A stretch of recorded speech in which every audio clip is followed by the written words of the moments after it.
Si vous avez entre 65 et 80 ans, vivre seul est un choix vraiment judicieux. Voici pourquoi.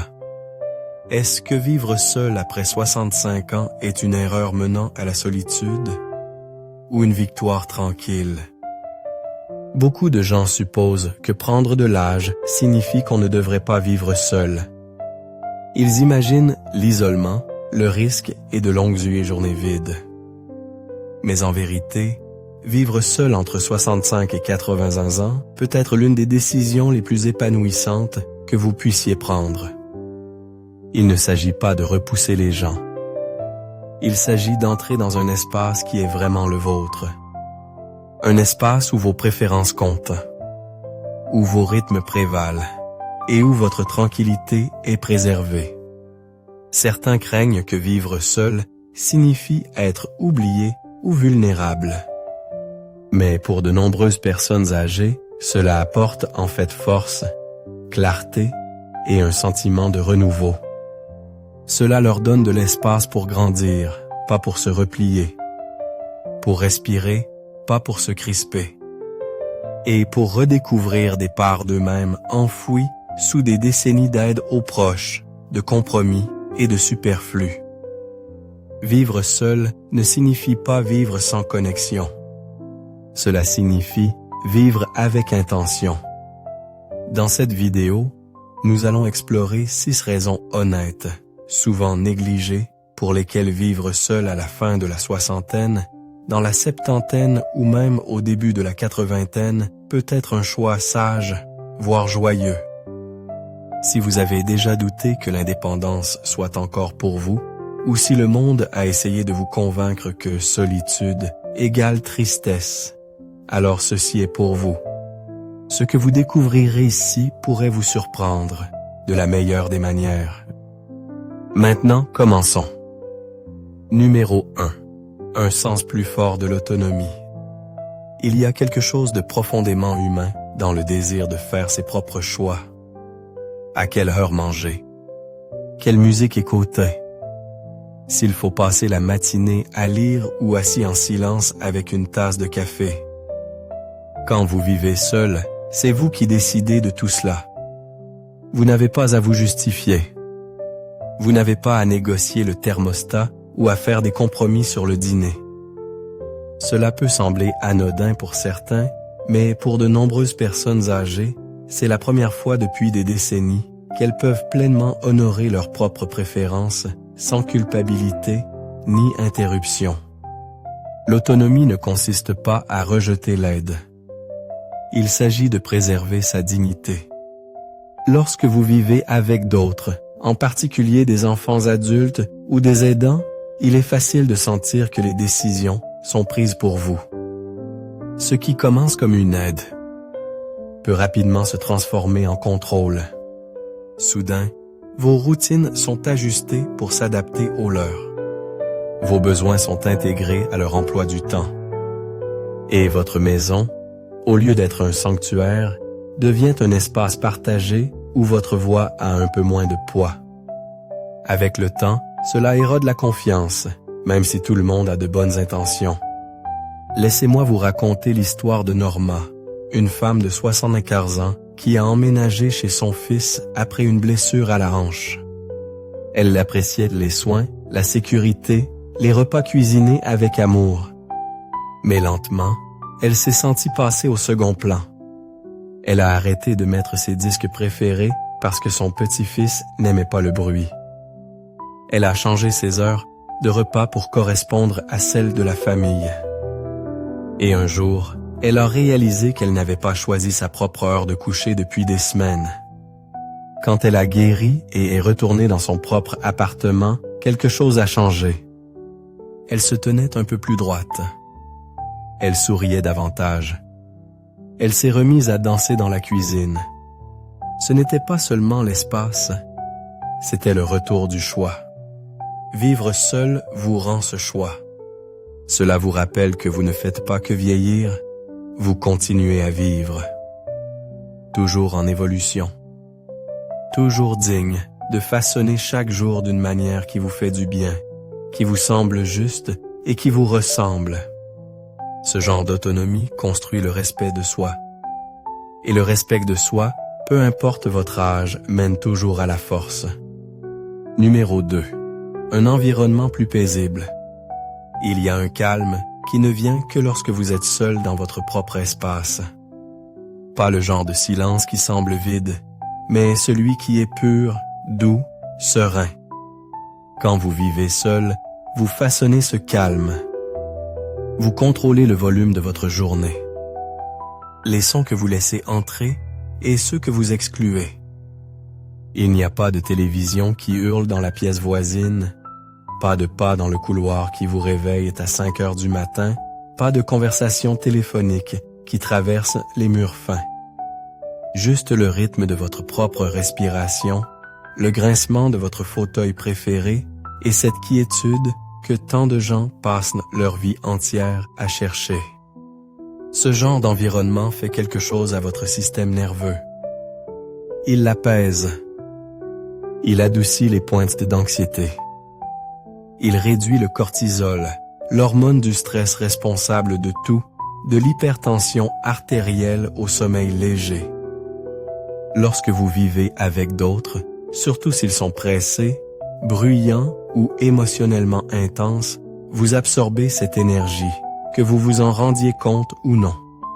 Vous portez leur chaos, leurs humeurs, leur désordre, et avant longtemps, vous oubliez ce que c'est que d'être tranquille dans votre propre peau.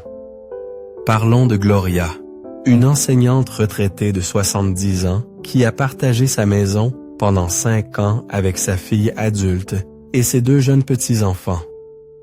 Elle les aimait profondément, mais chaque jour apportait du mouvement, du bruit, des interruptions. Il y avait toujours une demande, un dégât, une question nécessitant son attention. À la fin de la journée, Gloria se sentait épuisée. Après que sa fille ait déménagé dans son propre logement, Gloria n'a pas seulement retrouvé son espace, elle a retrouvé son système nerveux. Son sommeil s'est amélioré. Sa digestion s'est calmée. Elle a même dit que sa mémoire semblait plus vive. Pas à cause des médicaments, mais parce que son corps avait enfin la chance de se reposer. Il y a quelque chose de guérisseur à n'avoir personne à satisfaire dès le matin. Pas de conversation que vous n'avez pas initiée. Pas de pression pour performer, répondre ou sourire quand vous n'êtes pas prêt. Juste vous, dans un espace qui écoute plus qu'il ne parle. Pour de nombreux seniors, ce n'est pas de la solitude. C'est la paix. Et la paix, une fois que vous y goûtez, devient quelque chose que vous ne voulez plus jamais échanger. Numéro 3. Liberté de façonner votre propre routine. Il y a une certaine joie qui vient du fait de bouger au cours de votre journée à votre propre rythme. Se réveiller quand votre corps dit qu'il est prêt. Manger quand vous avez faim. Quand vous avez réellement faim. Choisir quand faire les courses, quand se reposer, quand éteindre les lumières sans vérifier si cela correspond au plan de quelqu'un d'autre. Vivre seul vous donne cette liberté. Cela remet le rythme de votre vie entre vos mains, et ce rythme, une fois que vous vous y installez, devient une sorte de médecine. Trop souvent, les personnes âgées ajustent leur routine pour accommoder les autres. Que ce soit l'emploi du temps d'un enfant adulte, le calendrier d'un aidant, ou même un voisin bien intentionné qui passe à l'improviste, leur journée commence à tourner autour de l'horloge de quelqu'un d'autre. Avec le temps, cela a des conséquences. Les repas sont précipités. Le sommeil est interrompu. Les rituels personnels, comme les promenades matinales ou la lecture de l'après-midi, commencent à s'estomper. Vous pourriez même ne pas remarquer que cela se produit. Mais quelque chose en vous commence à rétrécir un peu, comme une fleur détournée du soleil. Laissez-moi vous parler de Karl, un veuf de 77 ans qui a emménagé chez son neveu après une alerte de santé. Au début, cela semblait être un soutien. Il y avait de la compagnie. Il y avait des soins. Mais bientôt, Les matinées de Karl étaient dictées par la course de la famille vers l'école. Les repas étaient pris selon leur emploi du temps. Le bruit est devenu constant. Son mots croisé du milieu de matinée, ses petits déjeuners lents, ses après-midi tranquilles lui manquaient. Finalement, il a demandé à retourner dans son propre petit appartement. Et ce qui s'est passé ensuite a surpris tout le monde. Son énergie est revenue. Il a recommencé à peindre. Il a commencé à dormir toute la nuit. Tout cela parce qu'il a retrouvé son temps. Avoir sa propre routine n'est pas égoïste. C'est essentiel pour l'âme. C'est ainsi que vous écoutez votre corps. Comment vous nourrissez votre esprit. Comment vous traversez la journée avec intention plutôt que par obligation. Numéro 4. Résilience émotionnelle et confiance. Il y a quelque chose de puissant qui se produit lorsque vous vous prouvez que vous pouvez gérer les choses par vous-même. Pas parce que vous devez, mais parce que vous choisissez de le faire. Vivre seul dans vos dernières années ne fournit pas seulement la liberté. Cela construit une force tranquille. Le genre qui vient de la gestion des factures, de l'appel au plombier, de la décision de ce qu'il y aura pour le dîner et du verrouillage de votre propre porte d'entrée la nuit. Chacun de ces petits actes dit à votre cerveau « Je suis capable. Je suis stable. Je suis toujours aux commandes de ma propre vie. » Pour de nombreuses personnes âgées, il existe une inquiétude persistante que l'indépendance s'estompe avec l'âge, que le besoin de moins d'aide signifie en prendre trop sur soi. Mais en réalité, gérer sa vie en solo, lorsque cela est fait en toute sécurité et en pleine conscience, peut en fait restaurer la confiance qui s'est perdue quelque part en chemin. Lorsque vous prenez vos propres décisions et résolvez les petits problèmes quotidiens, votre sentiment de soi devient plus fort. Vous arrêtez de douter de vous-même. Vous arrêtez d'attendre que quelqu'un vous dise quoi faire. Vous commencez à faire confiance à nouveau à votre instinct. Laissez-moi vous parler de Bernice, une femme de 81 ans qui avait vécu avec sa sœur pendant la majeure partie de sa vie adulte. Lorsque sa sœur est décédée, beaucoup de gens s'attendaient à ce que Bernice emménage avec sa famille. Mais elle a décidé de rester dans la maison qu'elles avaient partagée. Au début, elle était nerveuse. Elle ne savait pas si elle pourrait tout gérer. Mais elle l'a fait. Lentement, tranquillement, jour après jour. Elle a appris à gérer ses finances. Elle a réparé un robinet cassé. Elle a fait des promenades seule. Et un après-midi, après avoir pris son propre rendez-vous chez le médecin et s'y être rendue seule, elle a dit à voix haute « Je ne savais pas que je pouvais encore faire tout ça. » Cette réalisation l'a illuminée de l'intérieur. Vivre seul vous offre des moments comme celui-là. Des moments qui reconstruisent le pont entre qui vous étiez et qui vous êtes encore. Cela vous rappelle que vieillir ne signifie pas s'effacer. Cela signifie évoluer. Et plus vous faites pour vous-même, plus vous croyez en vous-même. Cette croyance devient une armure émotionnelle. Elle vous stabilise lorsque la vie vacille. Elle vous ancre lorsque l'avenir semble incertain. Et elle remplit vos journées tranquilles, non pas de doute, mais d'une fierté profonde et méritée. Numéro 5. Moins de conflits sociaux et de frictions émotionnelles. L'un des avantages les plus négligés de vivre seul dans vos dernières années est la paix qui découle de moins de conflits quotidiens. Vous ne naviguez pas entre des remarques passives-agressives. Vous n'absorbez pas la mauvaise humeur de quelqu'un d'autre. Vous ne faites pas de compromis sur le volume de la télévision ou ne prenez pas sur vous à table. Cette friction émotionnelle, surtout lorsqu'elle est constante, draine votre énergie. Elle gruge votre sentiment de bien-être. Et avec le temps, elle peut voler discrètement la joie de vos journées sans même que vous vous en rendiez compte. Lorsque vous vivez avec d'autres, même ceux que vous aimez, il y a toujours un potentiel de tension. Cela pourrait être une différence d'habitude, de croyance, dans la façon dont vous aimez que votre espace soit. Et bien que ces différences puissent sembler gérables, le besoin constant d'ajuster, d'expliquer ou de défendre vos préférences vous use. Finalement, vous commencez à vous effacer pour maintenir la paix. Vous arrêtez de dire ce que vous pensez. Vous marchez sur des œufs. Vous censurez votre joie. Et cette pression silencieuse s'accumule. Parlons de Léonard, un homme de 69 ans qui a emménagé avec sa fille après une chute mineure. Elle avait de bonnes intentions. Elle voulait le protéger. Mais bientôt, chaque choix est devenu un débat. S'il pouvait conduire, s'il pouvait manger ce qu'il voulait, s'il était autorisé à travailler dans le jardin. Après 1 an, Léonard a demandé à déménager dans un petit complexe d'appartements pour seniors, non pas parce qu'il n'aimait pas sa famille, mais parce que sa propre voix lui manquait. En quelques semaines, sa posture s'est améliorée. Son rire est revenu. Il a dit que c'était comme si sa maison était enfin à nouveau la sienne. Vivre seul ne signifie pas exclure les gens.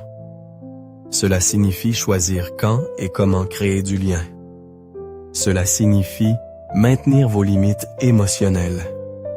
Cela signifie faire de la place pour des relations paisibles, pas celles forcées par la proximité.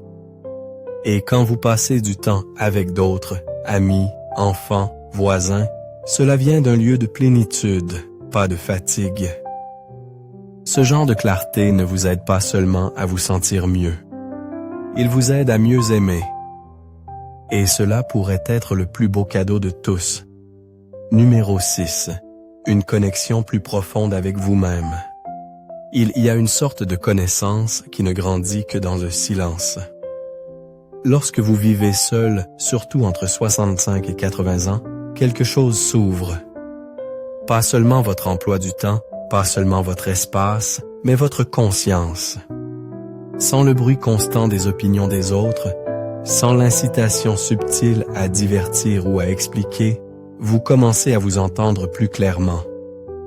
Vous commencez à vous souvenir de ce que vous appréciez réellement, de ce en quoi vous croyez, de ce qui vous manque, de ce qui pique toujours votre curiosité. Ce genre de connexion à soi peut être vivifiant d'une manière que la plupart des gens n'attendent jamais. Nous passons tant d'années pris dans des rôles. Parents, conjoints, employés, aidants. Toujours à faire et toujours à prendre soin.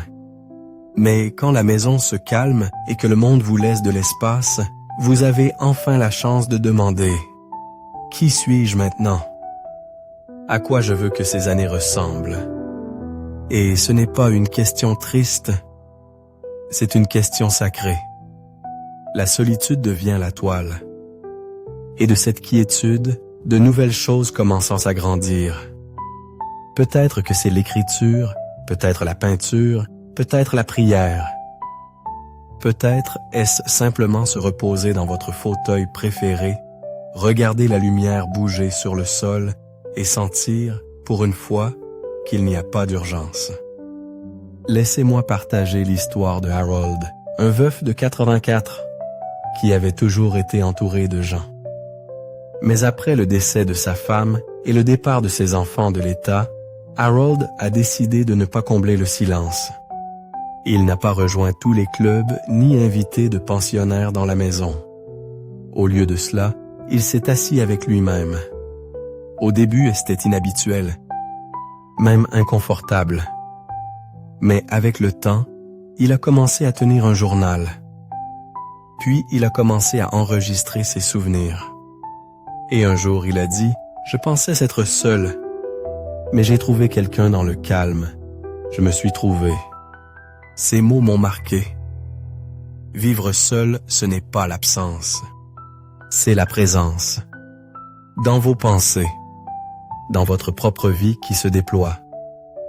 Et quand vous vous autorisez ce genre de profondeur, cela n'apporte pas seulement la paix, cela apporte du sens.